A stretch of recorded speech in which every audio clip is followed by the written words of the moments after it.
আজি আমি চাৰি দক্ষিণ কুমাৰীঘাটা প্ৰাইমাৰীৰ অন্তৰ্গত এই ভিজিয়াৰ যিটো গাঁৱত এটা UPPL দলৰ এটা জৈনিক কাৰ্যসূচী হৈছে। এই জৈনিক কাৰ্যসূচীত যথেষ্ট জইনিং হৈছে।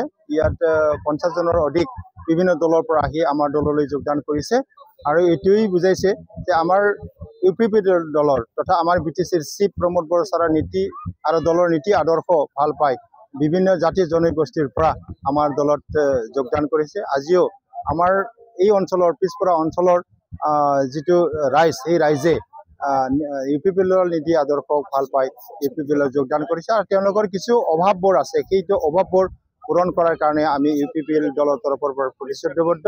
বিশেষকৈ তেওঁলোকৰ যিটো যাতায়াতী ব্যৱস্থা এই ব্যৱস্থাটো একেবাৰে পিছপৰা আছে। আমি এইটো কৰি দিয়াৰ কাৰণে যিটো প্ৰতিশ্ৰুতিবদ্ধ আৰু অনাগত দিনত তেওঁলোকে আমাক আঁকোৱালি লৈছে আৰু আমি অহা ছেপ্টেম্বৰ মাহত যিটো হ'ব লগা ইলেকশ্যন সেই ইলেকশ্যনত আমি 25,000 ভোট লৈ আমি দৰংগাজুলি সমষ্টিটো উদ্ধাৰ কৰিবলৈ সমৰ্থন হ'ম আৰু ইয়াত যথেষ্ট বিভিন্ন দলৰ পৰা আহি আমাৰ দলত ইতিমধ্যে যোগদান কৰিছে আৰু বিভিন্ন জাতি জনগোষ্ঠী আঁকোৱালি লৈছে আৰু এটা সবল এটা আমি হেৰিত আছো দলটো নেতৃত্ব দি আছো। আমি অনায়াসে এইবাৰ দৰংগাজুলি সমষ্টিটো উদ্ধাৰ কৰিব পাৰিম।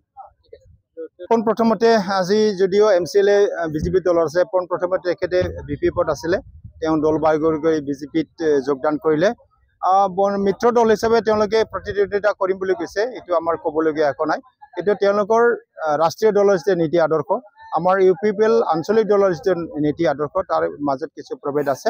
তেওঁলোকে প্ৰতিদ্বন্দ্বিতা কৰিব বিচাৰিছে, গণতন্ত্ৰ হিচাপে তেওঁলোকে প্ৰতিদ্বন্দ্বিতা কৰিব বিচাৰিছে, তেওঁলোকক কৰক, আমাৰ কোনো আপত্তি নাই। কিন্তু আমি নিজস্বভাৱে আঞ্চলিক দল হিচাপে যিহেতু আমি প্ৰতিটো সমষ্টিতে আমাৰ প্ৰতিদ্বন্দ্বিতা কৰাৰ কাৰণে আমাৰ কেন্দ্ৰীয় UPPL দলে এটা সিদ্ধান্ত লৈছে। সেই মৰ্মে আমি দৰংগাজুলিত আমি প্ৰাৰ্থিত্ব প্ৰক্ষেপ কৰিম আৰু এই সমষ্টিটো আমি জিকি যাম। ইতিমধ্যে আমাৰ হাতত আছে এই কৰ্টটো, গতিকে আমি অনায়াসে আমি 20,000 পৰা 25,000 ভোট লৈ এই সমষ্টিটো জিকি যোৱাৰ আমাৰ আজি প্ৰয়াস কৰা হৈছে। আমি ইতিমধ্যে আমাৰ প্ৰাইমাৰী লেভেলৰ বুথ লেভেলৰ আৰু আমাৰ জিলা কেন্দ্ৰীয় আৰু জিলাৰ তৰফৰ পৰা যিখিনি আমাৰ দলীয় কৰ্মী আছে দিন ৰাত আমি কৰি আছো। আমি মাইক্ৰ' লেভেললৈকে গৈ আছো, প্ৰতিটো গাঁৱে গাঁৱে বুথ কমিটিয়ে গৈ আমি কাম কৰি আছো আৰু ৰাইজৰ পৰা যথেষ্ট সঁহাৰি লাভ কৰিছো।